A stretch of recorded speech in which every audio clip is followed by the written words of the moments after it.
Շուկաներում գրեթե երբեք լռություն չի տիրում։ Այստեղ ամեն օր քննարկվում, համեմատվում ու երբեմն էլ վիճարկվում է մթերքների գները։ Հատկապես մարդաշատ է մսի ու պանրի վաճառասեղանները, որտեղ գնորդներն ու վաճառողները հաճախ նույն հարցի շուրջ են խոսում։ Ինչու են գները փոփոխվում։ Ինչ են ցույց տալիս թվերը եւ ինչ են ասում մարդիկ։ Այս հարցերի պատասխանները գտնելու համար Մեդիահաբը շրջեց Երևանի շուկաներից մեկում եւ փորձեց տեղում հասկանալ իրավիճակը։ Մսի գները շարունակում են բարձր մնալ, իսկ գնորդների դժգոհությունները չնվազել։ Շատ թանկ է. А как вы думаете, конечно, дорого. В 2 раза чем дальше, тем дороже. Թե ինչով են պայմանավորված թանկացումները հետաքրքրվեցինք հենց վաճառողներից։ Ամբողջ հանրապետությունում եք թանկության շնորհքն կամ թանկության պատճառն չգիտեմ։ Ուրիշ տարբերակ չեմ տալու։ Ուղղակի թանկացման վրա է այդ ամեն ինչ։ Եթե վերջին մի քանի ամիսները դիտարկենք, տավարի միսը թանկացել է, թե ավելի էժանացել։ Չէ, նույն գինն է մնացել, վերջին մի քանի ամիսները նույն գինն է մնացել։ Տավարի միս, ջայել միս խորիկ չէ։ Արժեքը 4200 դրամ։ Հիմնականում նույն գինն է։ 4000, 4200, նայած ով իշկետոր է ուզում։ Ինչ տավարի միս եք վաճառում։ Խոզել, ուղղակի այսօր խոզ չունեմ։ Չէ, նորմալ է, խոզի գները նորմալ է։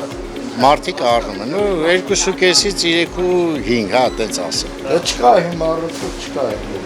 Հավա 1400։ Բուդա 1500։ Այդ խոզի մեզ 3000։ Առևտուր լինում է։ Չէ, վատը, շատ վատը։ Ինչու՞ է պայմանավորված։ Ես շատ գիտեմ, տավարն է թանկացել, չգիտեմ, տավար ես չունեմ, տավար չեմ։ Հատած դրա համար չեք վաճառում։ Չէ, ես մաշը տավար չեմ վաճառում։ Պանիրի տաղավարներում առևտուրը եռում է։ Տնական եւ տեղական արտադրության պանիրների 1 կիլոգրամի արժեքը տարբեր է, կախված տեսակից ու արտադրողից։ Գները 2300 չանախնա, 2800 չարիննա, 2600 լորի։ Առևտուր լինում է։ Փառքասու չեմ բողոքում։ Իմ հաճախորդները շատ լավն են, լավ ապրանք եմ տալիս, իրանք ես շատ գոհ գալիս են նորից են տանում։ Իսկ գնային փոփոխությունից վերջի շրջանում նկատվում է։ Երևակայի այդպես չէ։ Այդպես չէ, համարյա պանիրը նույն գներն է մնացել։ Գորիսի չանախ, Սարի պանիր, լորի, այդքան ամենալավերը։ Սա Գորիսի պանիրներն են, կանանչու եւ առանց կանանչի 2000, ձուն 90,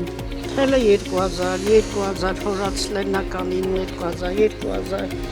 ոչխարը 3000, Առևտուր լինում է։ ոչը տենց։ Գները փոփոխվել է վերջի շրջանում, թանկացել է, էժանացել է։ Էժանացել է։ Ձմեռը սեստերից էժանալինում, տանգալինում, հիմա մի քիչ իջել է գները։ Պանիրես ունեմ Գորիսի պանիրը, ունեմ Ջերմուկի Սարի պանիրը,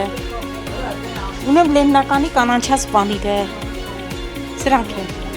Գորիսի պանիրը մաքրուկաթի պանիրը 2500 դրամ, այս պանիրս 2500 դրամ, լորի ունեմ 2500 դրամ, կալիններով են։ Առևտուր լինում է։ Փառքասու, դժգոհ չեմ, օրը կիմանա, մի օր լավ, մի օր վատ, փառքասու։ Եվ թանկը կա, եւ էժանը կա, եւ մարդկանց հասանելիա, մեծ մասամբ հասանելիա բալես։ Հաճախ եք գնում պանիր։ Հաճախ շատ հաճախ, որովհետեւ ասենք թե գիտեք ինչ, առնում ենք մի 500 դրամի, ասենք թե հետո ավելացնում ենք, ամսվա մեջ երևի 4-5 անգամ պանիր ա մտնում տունը, որտեղ պետք է պանիրը։ Այսպիսով շուկայում գներն ապրում են իրենց առանձին կյանքով, երբեմն հարմարվելով սպառողի հնարավորություններին, երբեմն էլ լրացուցիչ բեռ դառնալով ընտանեկան բյուջեի համար։ Սակայն մի բան անփոփոխ է մնում։ Գնորդներն ամեն օր շարունակում են փնտրել որակի եւ գնի լավագույն համադրությունը։